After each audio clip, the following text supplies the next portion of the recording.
श्री शिवाय नमस्तुभ्यम। हर हर महादेव दोस्तों, स्वागत है आप सभी का हमारे इस चैनल धर्म भक्ति ज्ञान में। दोस्तों, आज की हमारी वीडियो बहुत ही खास है, तो इसे अंत तक जरूर देखेंगे। आज की हमारी वीडियो में हम जानते हैं कि आखिर क्यों सावन को महीनों का राजा कहते हैं, क्योंकि यह महीना है महादेव का। और इस महीने को राजा कहे भी क्यों ना, पूरी धरती ही हरी भरी हो उठती है। तो सावन में कुछ चीज ऐसी हो जाती है जो बेहद लाभकारी है, अत्यंत शुभकारी है। बल्कि सब सिद्ध व्यक्ति सावन में इसी चीज को लगाकर और ज्यादा शक्तियों को पा लेते हैं, क्योंकि सावन में इस चीज का उपयोग बेहद शक्तिशाली माना जाता है। इन चीजों से आप खुद को भी और अपने घर को भी सदा के लिए कवच कर सकते हैं।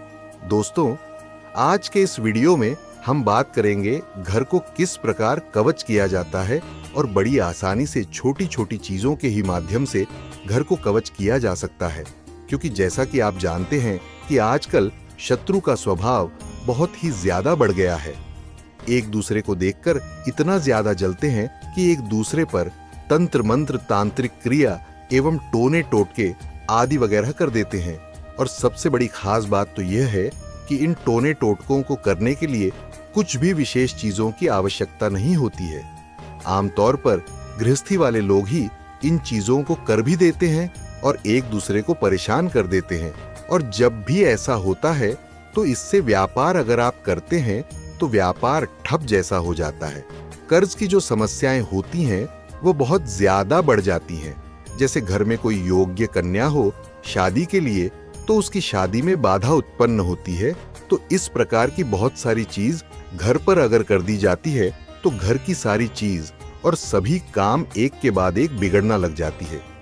यही कारण है कि आजकल बहुत सारे लोग परेशान भी रहते हैं, क्योंकि अपनी ही जान पहचान में लोग इस प्रकार की तंत्र क्रिया या टोने टोटके आदि कर देते हैं और शत्रु जैसे स्वभाव बनाते हैं। तो इस वीडियो में हम विस्तार से आपको बताएंगे कि किस प्रकार घर को कवच किया जा सकता है, कुछ चीजों की सहायता से और पाशुपतास्त्र साधना के एक दुर्लभ और शक्तिशाली प्रयोग से, जिससे घर पर एक कवच सा बन जाता है और बाहर से कोई भी व्यक्ति कुछ भी नहीं कर पाता है। तो जल्दी से वीडियो को लाइक करके कमेंट बॉक्स में ओम नमः शिवाय, हर हर महादेव अवश्य ही लिख दें और तुरंत चैनल को सब्सक्राइब करके बेल बटन भी अवश्य ही दबाकर रखें, जिससे इसी प्रकार की खास जानकारी वाले वीडियो आपको हमेशा सबसे पहले मिलते रहा करें। तो दोस्तों, सबसे पहले चीज तो यह है कि इस चीज को आप यह जानना आपको बहुत ज्यादा जरूरी है कि यह चीज करवाई कैसे जाती है और कैसे घर पर हो भी जाती है। क्योंकि जैसा कि पिछले काफी वीडियो में हमने आपको बताया भी है कि हर एक इंसान का अपना ही एक ऊर्जा का मंडल होता है। 7 चक्र उसमें होते हैं और यही 7 चक्र ऊर्जा का मंडल भी बनाते हैं। ये ऊर्जा के मंडल बहुत शक्तिशाली होते हैं। बल्कि अगर आप खास यंत्र की सहायता से किसी भी इंसान को देखेंगे तो उन सभी का एक ऊर्जा मंडल क्षेत्र होता है। बल्कि यह तक कि जितनी भी जीव वस्तुएं हैं उन सभी का एक ऊर्जा मंडल होता है। और पशु इस ऊर्जा के मंडल को अच्छी तरह से देख भी सकते हैं। पेड़ों का और पौधों का अपना ही एक खास ऊर्जा मंडल होता है और तंत्र क्रिया में इसी ऊर्जा के क्षेत्र को प्रभावित किया जाता है।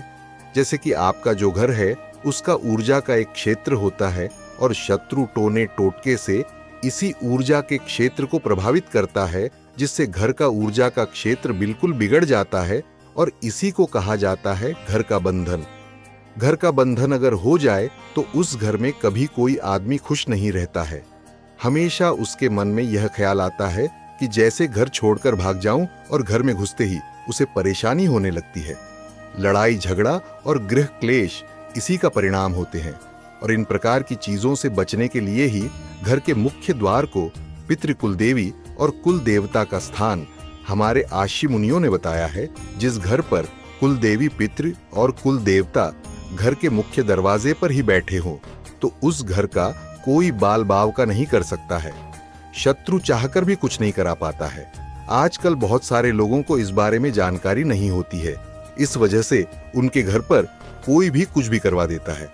और जब ये होता है तो काफी बार ये भी देखने को मिलता है कि घर में कोई ना कोई व्यक्ति इस प्रकार से बीमार पड़ जाता है, जैसे हाई ब्लड प्रेशर हो जाना, अचानक से तबीयत बिगाड़ना, शरीर में हमेशा दर्द होते रहना और सही से नींद ना आना। इसी प्रकार की तरह तरह की बीमारियां उस घर में होने लग जाती हैं, जिससे घर का नुकसान होता है, फजल खर्च होता है, धन का नुकसान, मान सम्मान का नुकसान, घर की शांति का नुकसान, घर में प्यार का नुकसान, बस नुकसान के बाद नुकसान ही होता चला जाता है। इन चीजों से बचने के लिए कुछ खास बातें पता होना बेहद आवश्यक है। इन चीजों से बचने के लिए आपको वड़ेवार जैसे कि मंगलवार, गुरुवार और शनिवार को यह प्रयोग करें, क्योंकि यही वार संकट को हारने का यानी कि संकट मोचन का कार्य करते हैं।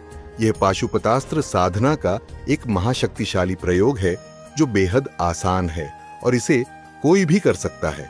जिस प्रकार पाशुपतास्त्र का कोई तोड़ इस दुनिया में नहीं है, बड़े बड़े साधक का यह अस्त्र है, उसी प्रकार का यह प्रयोग कार्य करता है। यह बहुत शक्तिशाली और प्रभावशाली है। जैसे जो लोग साधना करते हैं, नागा साधु हो, आर्षि मुनि हो या फिर किसी भी प्रकार का साधु, वह सब अपने आसपास एक पाशुपतास्त्र का घेरा बनाकर रखते हैं और इसी के प्रभाव से बड़े बड़े जंगली जानवर भी उनके पास नहीं आ पाते हैं।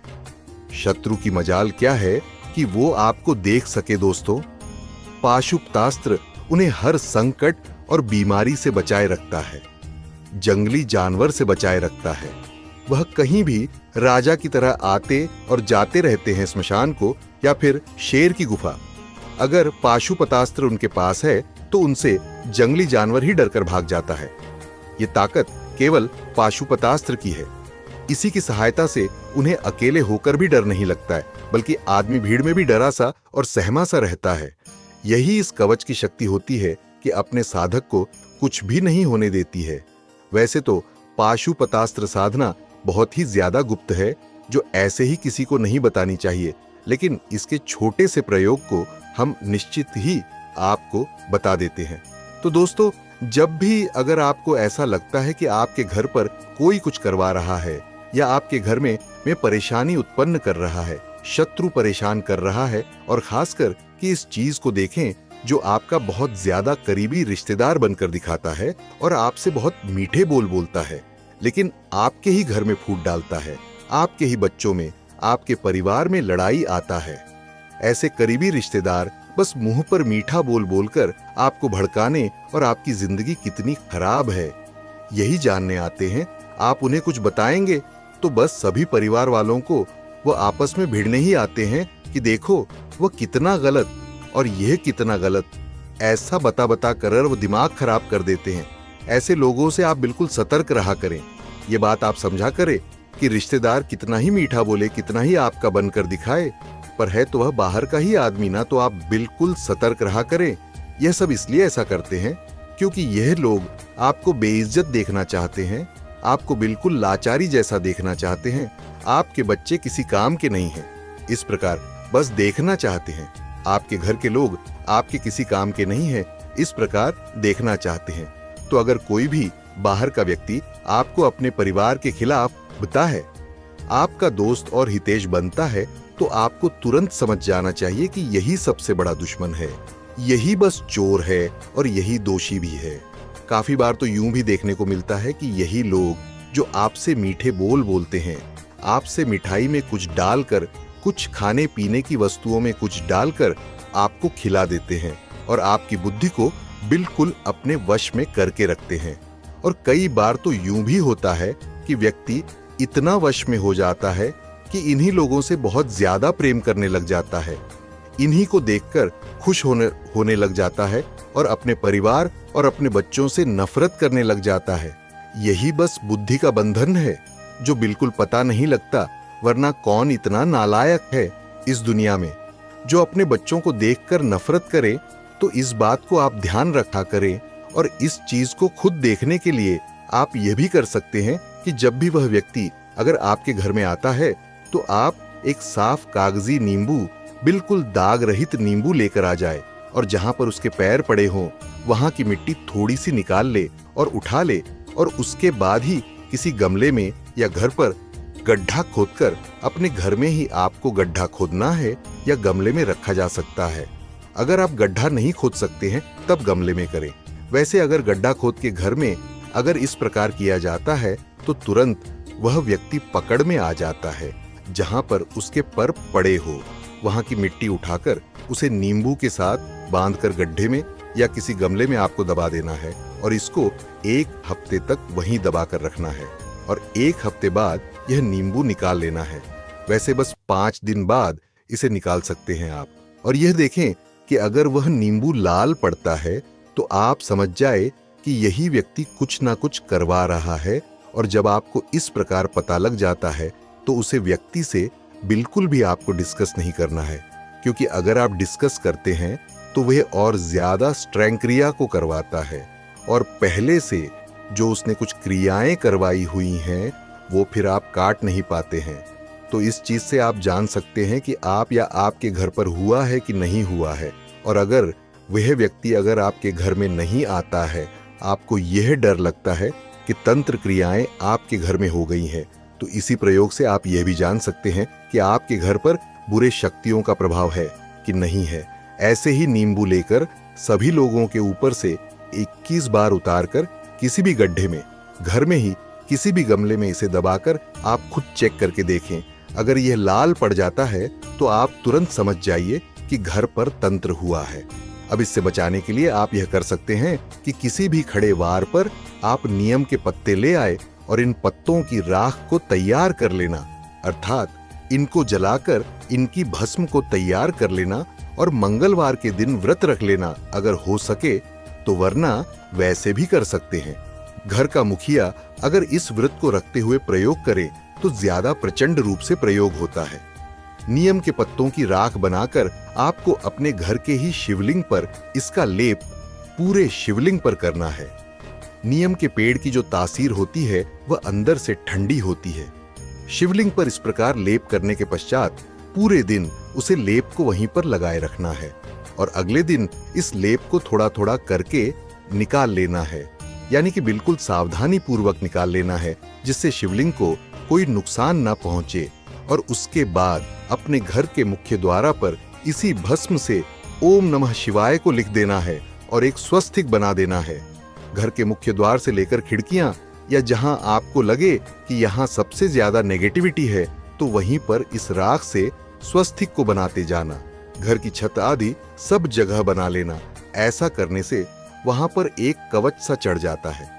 नीम के पत्तों में खास ऊर्जा होती है जिससे नकारात्मक ऊर्जा डरकर भागती है। यही वजह है जब स्त्री को बच्चे पैदा होते थे पहले गांव में तो दाई नीम की झाड़ सबसे पहले मंगवाती जिससे कोई नकारात्मक ऊर्जा प्रवेश ना कर पाए। नागा साधु तो आपने देखे ही होंगे, वह इसी प्रकार की भस्म शरीर पर लगाए रहते हैं। तो अगर आप भी इस प्रकार की राख अर्थात भस्म बनाकर महादेव को अर्पित की जाए, खासकर बड़े वार जैसे कि मंगलवार, शनिवार और गुरुवार पर तो यह संकट मोचन का कार्य करती है। ऐसा करने से घर बिल्कुल कवच हो जाता है। बस ये ध्यान रखें कि यह प्रयोग बस हर 15 दिन में दोहराते रहे, क्योंकि 15 दिन बाद कवच थोड़ा ढीला सा पड़ जाता है। तो फिर आप दोबारा इसे ऐसे ही कर सकते हैं, क्योंकि यह बहुत सरल है, इसमें ज्यादा कुछ नहीं करना पड़ता और घर कवच हो जाता है। मित्रों, अगर दी गई जानकारी आपको पसंद आई हो तो इस वीडियो को लाइक करें, मित्रों में शेयर करें। वीडियो देखने के लिए मैं आप सबका धन्यवाद देता हूं और मिलते हैं किसी और नए उपाय के साथ नए वीडियो में। तब तक के लिए श्री शिवाय नमस्तुभयम। हर हर महादेव मित्रों।